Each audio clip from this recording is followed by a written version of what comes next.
आदाब नाजरीन, परवाज़ में आप सभी का खैर मकदम है और मैं हूँ आपके साथ तरन्नुम अली। वो कौन मेरी बज़्म की जानिब बढ़ा है आज, किसके कदम के फैज़ से गुंचा खिला है आज। हर समत एहतमाम बहारा है, रक़्स है, खुशबुओं के इस चमन में रवा काफ़िला है आज। जी हाँ, आज एक ऐसी ही नुमाया शख्सियत हमारे साथ हैं जिनके नग़मों में खुशबू है अपनी मिट्टी की, अपनी पंजाबी ज़बान की। आज जिससे मुताल्लिक़ ये शो नशर होने जा रहा है वो हैं मेरी बेगम, मेरी रफ़ीक़ हयात डॉली नारंग। जी हाँ, आप उनसे रूबरू होंगे, उनकी शख्सियत से रूबरू होंगे, लेकिन एक बात उनके संगीत के बारे में, उनकी मौसीकी के बारे में मैं कहना चाहूँगा कि इस गैरत नाहीद की हर तान है दीपक, शोला सा लपक जाए है, आवाज़ तो देखो।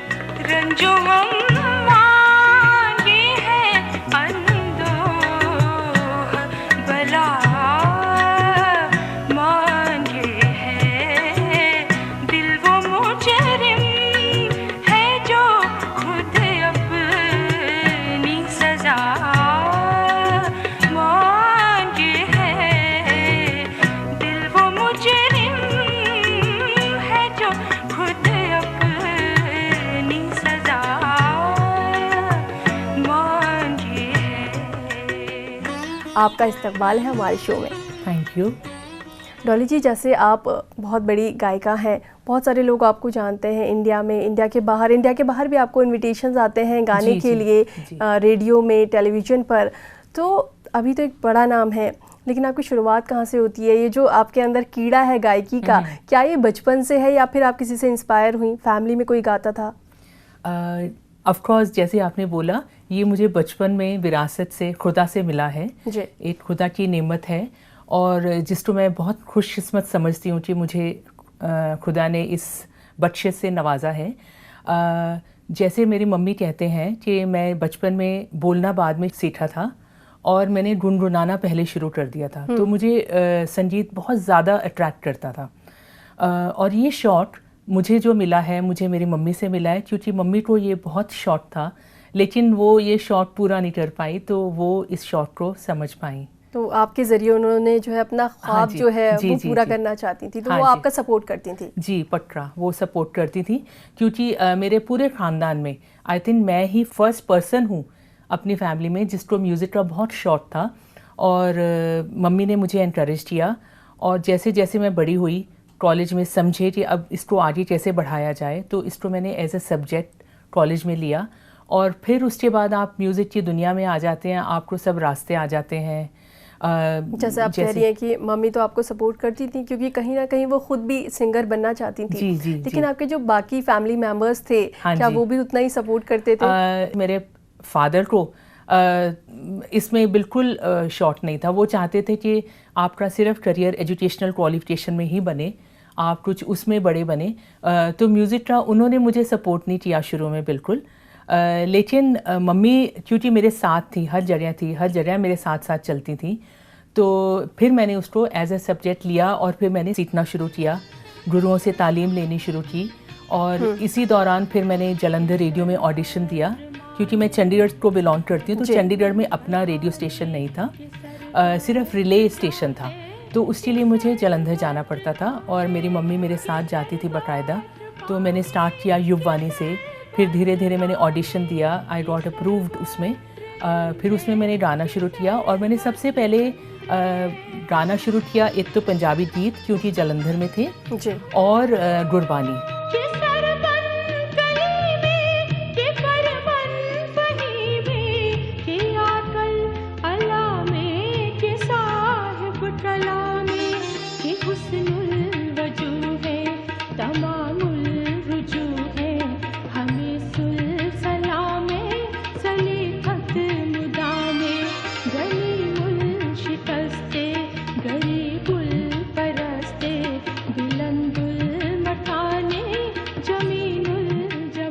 तो सुबह में शब्द गाती थी प्रोग्राम में और शाम को अपने गीत, नॉर्मल गीत। जिस तरह से आपने बताया कि मम्मी सपोर्ट करती थी, फैमिली के बाकी मेंबर्स नहीं करते थे, वो जो वक्त था जिस दौर में आपने शुरुआत की गायकी की, अगर लड़कियों की बात करें तो लड़कियों का जो दायरा था वो बहुत बड़ा नहीं था, छोटा होता था, घर से बाहर नहीं जाने देते थे, और सिंगिंग वैसे भी बहुत मुश्किल थी कि एक अच्छा प्रोफेशन और लड़की उसमें जाए तो ज़्यादा अच्छा नहीं मानते थे। बिल्कुल ऐसा ही था, क्योंकि लेकिन मुझे आई डोंट नो, मुझे म्यूज़िक ऐसे लगता था जैसे मुझे बहुत अच्छी देन मिली हुई है, एंड मुझे लगता था भगवान से कनेक्ट करने के लिए मैं उसको एक बहुत ऊंचा दर्जा देती थी, उसको बहुत इबादत समझती थी, उसको पूजा समझती थी गाना, और इसलिए मैंने कभी भी उसको उस नज़र से नहीं देखा। लेकिन पंजाब में जैसे आप कहते हैं, म्यूज़िक को एक अच्छा प्रोफेशन नहीं माना जाता था।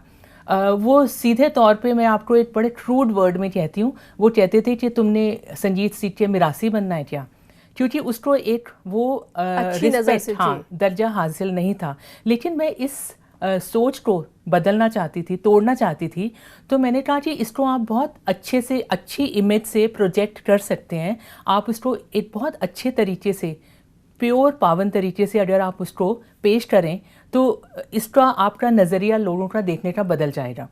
जैसे मैं अगर सपोज़ जलंधर कई बार जा रही थी, एक बार मुझे याद है मैं बस में ट्रैवल कर रही थी, तो जैसे आसपास सवारियां बात करने लगती हैं कि आप कहाँ से हैं, कहाँ जा रहे हैं, तो सब बड़े घुल मिल के बातें करते थे। तब ऐसा कुछ नहीं होता था कि कोई बात छुपानी है। तो हमने बोला हाँ हम चंडीगढ़ में रहते हैं और मैं जलंधर जा रही हूँ, मुझे रेडियो पे गाना है। तो वो दूसरी लेडी कहने लगी अच्छा आप आर्टिस्ट हैं? तो कहते पर आप लगते तो नहीं। सो दैट यू नो मुझे बड़ा अजीब लगा कि what do you mean by लगते नहीं, बिकॉज वो जो पोर्ट्रेट किया जाता था कि बड़ी लाउड, उनका लाउड मेकअप और बोलने की लिबास उस तरह हाँ लिबास भी उस तरह का होता था, और बोलने में भी कुछ हर चीज़ में बहुत उतावलापन, लाउडपन, यू नो चीप। तो कह रहे आप लगते नहीं। तो देन आई सेड कि वाई ये इमेज क्यों है पंजाब में? अब तो देखिए अब तो सारा माहौल बदल गया है। अब तो खुद पेरेंट्स बच्चों को बहुत प्रोत्साहित करते हैं, और म्यूज़िक अगर कोई भी उनका आर्ट में शौक है तो उसको आगे बढ़ाते हैं। लेकिन उस वक्त ये ऐसा नहीं था, फैमिलीज कम ही सपोर्ट करती थी, सपोर्ट नहीं करती थी। बट देन जैसे इवन मेरे फादर ने देखा कि मेरा एक बहुत इज्जत मिलती है मुझे, मैं जब परफॉर्मेंस भी देती थी तो कोई उस नज़र से नहीं देखते थे, वो आर्ट की कदर करते थे। तो फिर मेरे फादर ने बस यही शर्त लगाई थी कि आप ठीक है म्यूज़िक करो, लेकिन आपके मार्क्स कम नहीं आने चाहिए। तो ये भी एक ब्लेसिंग्स थी मुझे कि मतलब I was a good student, अच्छे मेरे को स्कॉलरशिप मिलता था। तो वो कह रहे थे जब तेरे मार्क्स कम आए तो तेरा म्यूज़िक ख़त्म। तो बट इसीलिए मेरी आपकी जद्दोजहद रहती थी कि मुझे म्यूज़िक भी करना है, लेकिन अपने स्टडीज़ में भी ठीक रहना है। बट अच्छा रहा कि हर साल मेरे 2-2, 3-3, 4-4 नंबर उससे बढ़ के ही आते रहे। तो इस तरह मेरा ये जर्नी चलता रहा।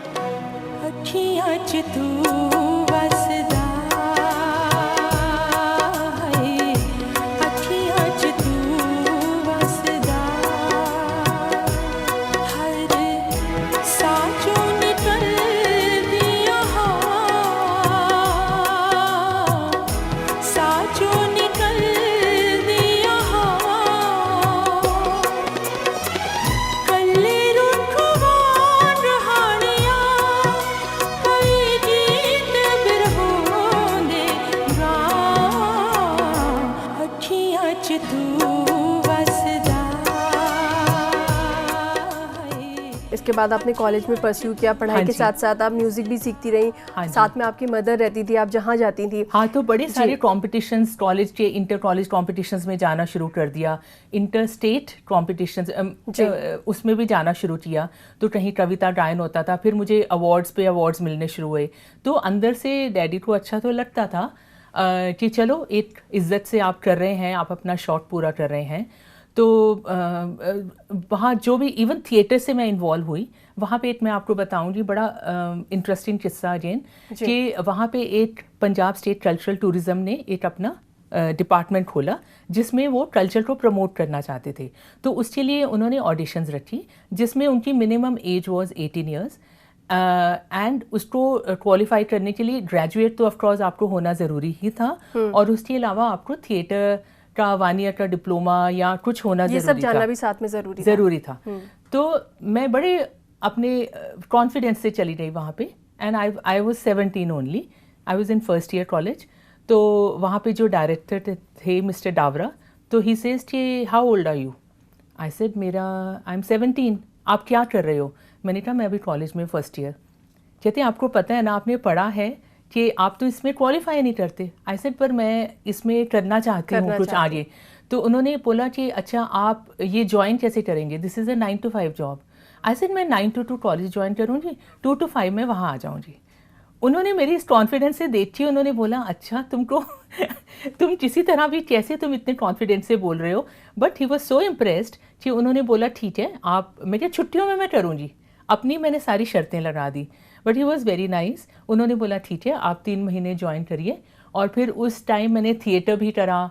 थिएटर में जैसे आके आप सामने आके परफॉर्म करना होता है आपको, उसी टाइम एक सिचुएशन चल रहा होता है, सीन चल रहा होता है और एकदम पूरा वो आप आते हैं, आप पे स्पॉटलाइट आती है और तब आप गाते हैं। डॉली जी, जब गाने की बात आई है तो इससे पहले कि हम ब्रेक लें, आपका एक बहुत फेमस सॉन्ग है चिड़िया दा चंबा, हम चाहेंगे कि आप वो थोड़ा सा गुनगुना दें। गलियां दा तेरिया बाबुला थींदिया, मेरा आंगन होया परदेस, सांभले बाबुला कर अपना, ती चली बड़ाने देस, साडा चिड़िया दा चंबा वे बाबल, साडा चिड़िया दा चंबा वे बाबल, असा उड़ जाना, असा उड़ जाना, साडा चिड़िया दा चंबा वे बाबल, साडा चिड़िया दा चंबा वे बाबल, असा उड़ जाना, असा उड़ जाना, साडा चिड़िया दा चंबा वे बाबल, साडा चिड़िया दा चंबा। इसके बारे में थोड़ा सा मैं आपको बताऊंगी जी। ये जो गीत है, ओरिजिनल जो ट्रेडिशनल कॉम्पोजिशन है चिड़िया दा चंबा, जो तुफैल नियाजी साहब गाते थे पाकिस्तान में, वो आप मेरे पास कोई लेके आए और उन्होंने एक बड़ी घिसी पिटी टेप पे मुझे सुनाया। उसमें पूरे बोल भी नहीं थे, जैसे आपने किसी रिकॉर्डिंग प्रोग्राम में करा हो, बहुत पुरानी रिकॉर्डिंग थी, क्लियर भी नहीं थी। तो उन्होंने एक मुझे बेसिक धुन सुनाई और ये लोग इसको पंजाब आर्काइव्स में उसको संभालना चाहते थे। तो उन्होंने बोला कि इसको आप आगे डेवलप करें। सो उसको हमने आगे डेवलप करा and this is how it has turned out to be. इन सब पर बात करेंगे, लेकिन फिलहाल रुकेंगे एक छोटे से ब्रेक के लिए।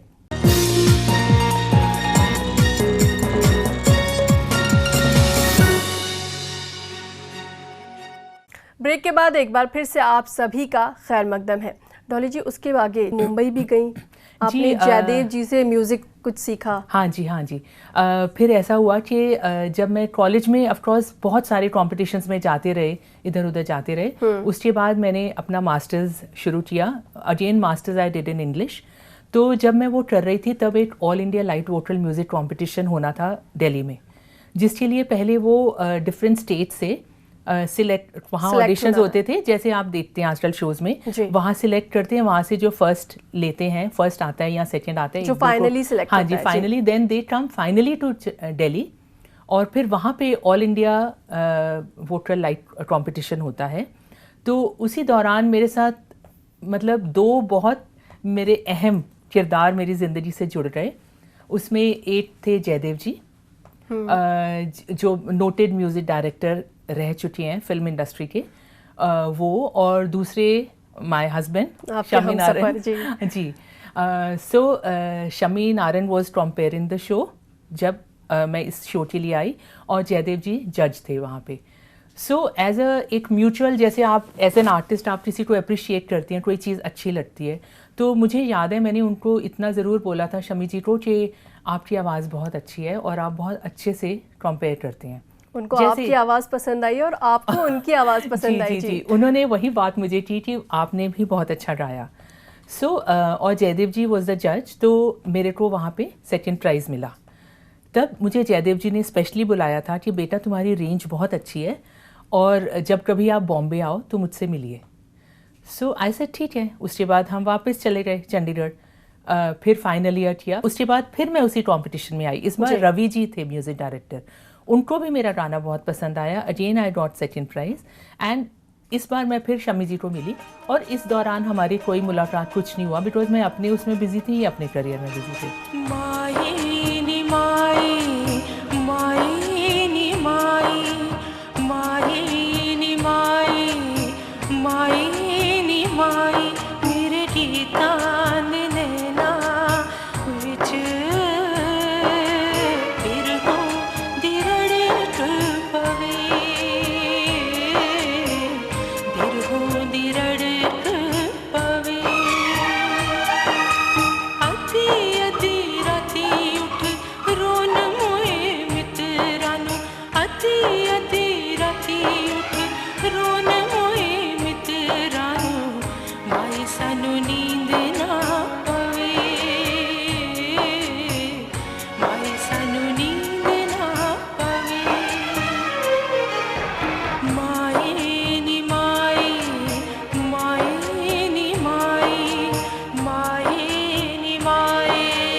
मुझे याद है मैंने कहा कि आप ही थे ना लास्ट ईयर जो कंपेयर कर रहे थे। इन्होंने बोला हाँ आप भी आई थी। तो इस दौरान हमने टेलीफोन नंबर एक्सचेंज कर लिए और कभी कभार जैसे शमी जी उस time, I must tell you, Shami is an engineer और उस टाइम ये लार्सन एंड ट्यूब्रो में जॉब करते थे। तो इनका चंडीगढ़ आना होता था, तो जब भी ये चंडीगढ़ आते थे ये मुझे फ़ोन करते थे। कहीं ना कहीं साइड जो बातचीत थी आपकी वो जारी थी थोड़ी बहुत, मतलब but it was nothing serious. लेकिन मैं फ़ोन लेते भी डरती थी कि मेरे मम्मी डैडी बोलेंगे किसका फ़ोन आ गया, जिस लड़के का फ़ोन आ गया। एनीवे मैं थोड़ी बहुत बातचीत करती थी और उसके बाद मेरे ब्रदर जी, he also just got married, उसी टाइम उनकी शादी हुई और उनकी फ़र्स्ट जॉब बॉम्बे में लग गई। मेरा मास्टर्स कंप्लीट हो गया। उसके बाद मेरा मौका बन गया मुझे बॉम्बे जाने का। मैं बॉम्बे चली गई और आप मानेंगे मैं 8 साल के बाद जयदेव जी के पास गई और उन्होंने मुझे पहचान लिया कि तुमने यस लास्ट ईयर वहाँ गाया था और बहुत अच्छा गाया था। तो मैंने उनको ज्वाइन कर लिया एज ए स्टूडेंट। मैं उनके पास रोज़ जाती थी और वो मुझे रोज़ बुलाते थे और क्योंकि वो उनका पेन गेस्ट की तरह रहते थे, रोज़ वो लंच पे कहीं जाते थे तो मुझे साथ ले जाते थे। मुझे बिल्कुल बेटी की तरह वो मानते थे और बात बात पे मुझे वो अपनी एडवाइस भी देते थे कि बेटा इधर बच के रहना, लोगों की बातों में मत आना, क्योंकि मैं चंडीगढ़ से थी और बॉम्बे का कल्चर बहुत फ़र्क था, ज़मीन आसमान का फ़र्क था। उस ज़माने में जयदेव जी के पास बड़ा मज़ा आता था। हरिहरन साहब आते थे, पेनाज मसानी आती थी, छाया गांगुली आती थी और हरिहरन को भी जयदेव जी बोलते थे चल सुनाओ कुछ। बहुत अच्छा गाते थे वो, तो खैर अभी भी बहुत अच्छा गाते हैं, लेकिन उस टाइम भी लोग उन्हें जानते नहीं थे, उनको कोई ब्रेक नहीं मिला था। उसी तरह पेनाज मसानी भी नई थी, जयदेव जी से सीखती थी, लेकिन उनको भी कोई ब्रेक नहीं मिला था। मुझे हर जगह मतलब बहुत प्यार मिला, जो भी लोग वहाँ मिले बहुत प्यार से मिले, केयर करते थे आपकी, आपको समझा देते थे कि क्या करना है, क्या नहीं करना है, किन लोगों से बात करनी है, माहौल के हिसाब से आपको समझा देते, क्योंकि आप आई थी चंडीगढ़ से और मुंबई उस हिसाब से थोड़ी स्मार्ट सिटी थी, है ना, लोग नए अलग अलग मिलते हैं तो तरह तरह के होते हैं, तो वो सारी बातें। इसके बाद बात करेंगे कि आप किस तरह से वापस दिल्ली आई और फिर शम्मी जी से आपकी शादी कैसे हुई। फिलहाल रुकेंगे एक छोटे से ब्रेक के लिए, आप बने रहिए हमारे साथ, काफ़ी मज़ेदार बातें अभी और भी जारी रहेंगी।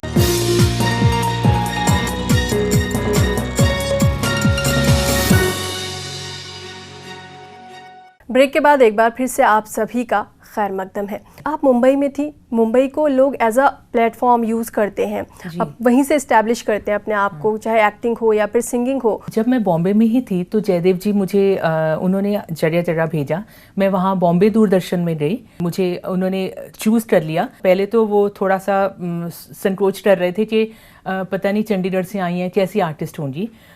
फिर उन्होंने सुना तो उन्होंने मुझे सिलेक्ट करा। फिर मैंने आरोही में गाया, वहाँ पे शामी गज़ल में गाया, लेकिन मैं वहाँ अपने आप को एडजस्ट नहीं कर पाई, इन द सेंस कि वो कल्चर माहौल इतना फ़र्क था कि आफ्टर 1 ईयर मुझे थोड़ा होम सिक फील होने शुरू हुआ। और मेरे ब्रदर भी वापस आ गए, उनको भी ठीक सूट नहीं करा वहाँ क्लाइमेट, तो वो वापस आए, तो फिर उनके साथ मैं भी वापस आ गई। बट ये है कि मैंने 8 साल में वहाँ पे काफ़ी कुछ किया और लोग मुझे जानने लगे थे। फिर शमी जी से भी बातचीत शुरू होने लगी, तो फिर मेरा मन हो गया कि चलिए हम शादी कर लेते हैं, जबकि उससे पहले मैं टोटली अभी फैमिली इन्वॉल्व नहीं थी। नहीं जी, आपस में हमारी बात हुई, पर मुझे फैमिली से भी डर लग रहा था कि वो बोलेंगे कि पहले तो तुम मना करते थे, हर बार शादी की बात आती थी, तो अब क्या हुआ।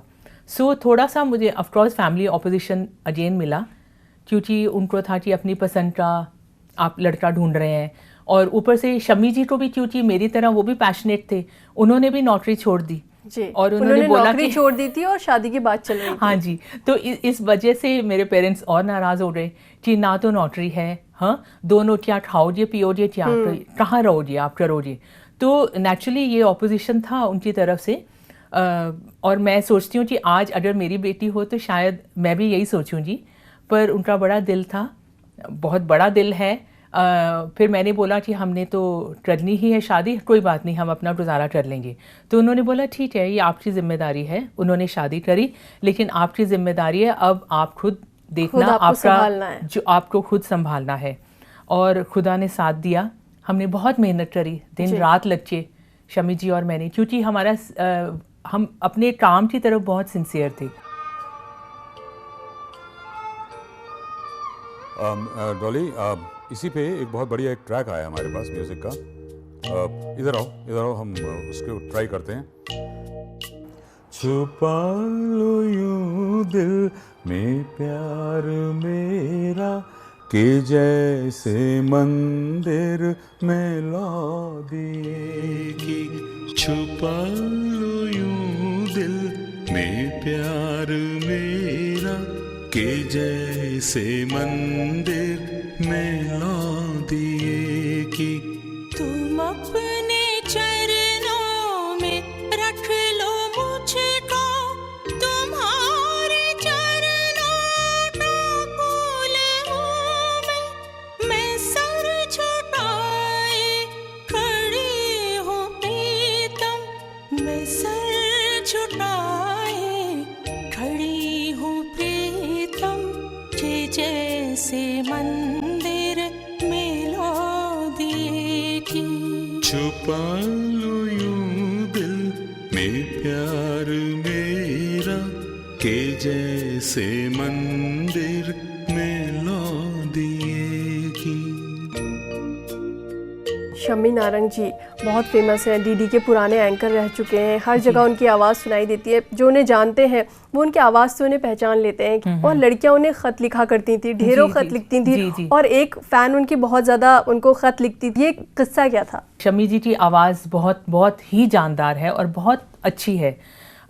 सो नेचुरली उनके बहुत फैंस थे, और उनका एक स्टाइल कि अपने खबरें ख़त्म होने के बाद वो पेन को अपनी जेब में डालते थे। तो उसने लिखा कि शमी जी मैं आपको बहुत चाहती हूँ, तो अगर आप मुझे कुछ इशारा दें तो मैं समझूंगी कि आपने मेरा मोहब्बत कबूल की है। तो उन्होंने बोला कि आज आप पेन अपनी जेब पे मत रखिएगा। तो शमी जी जब न्यूज़ पढ़ रहे थे उनको वो बात याद आ गई, और उनको तो आदत थी, जैसे ही आदत थी पेन अपनी जेब में डालने लगे, फिर उसकी बात याद आ गई, तो उन्होंने अपना पेन फिर वापस टेबल पे रख दिया कि चलिए उसकी बात का एहतराम रख लेते हैं। सो इस तरह की दीवानगी थी, but this was all very harmless, मतलब इसमें कोई वो सीरियसनेस वाली बात नहीं थी। और आई बीइंग अ आर्टिस्ट, मैं भी इस बात को समझती हूँ, बहुत दीवाने रहते हैं जब आप स्टेज पे होते हैं या जब आप कुछ लाइमलाइट में होते हैं, तो आपके बहुत ही फैंस बन जाते हैं। ये तो बहुत मज़ेदार किस्सा था। लड़कियां बहुत ज़्यादा दीवानी थी उनकी, लेकिन ये सब चीज़ें देख के कहीं ना कहीं जेलसी तो होती है। कल जानेंगे कि क्या आप में वो जेलसी थी या नहीं थी। आज आपका यहाँ आने के लिए बहुत बहुत शुक्रिया। शुक्रिया। नाजरीन, शख्सियत जितनी नुमाया होती है, बातें भी उतनी ही ज़्यादा होती हैं। बातें ज़्यादा हैं लेकिन टाइम कम है, लेकिन डॉली नारंग जी से आपकी मुलाकात हम अधूरी नहीं, पूरी करवाएंगे। कल फिर उनसे बातचीत होगी, कल वो फिर हमारे साथ स्टूडियो में होंगी। आज हमें इजाज़त दीजिए और आपको हम छोड़े जाते हैं इनकी खूबसूरत आवाज़ के साथ। रास अब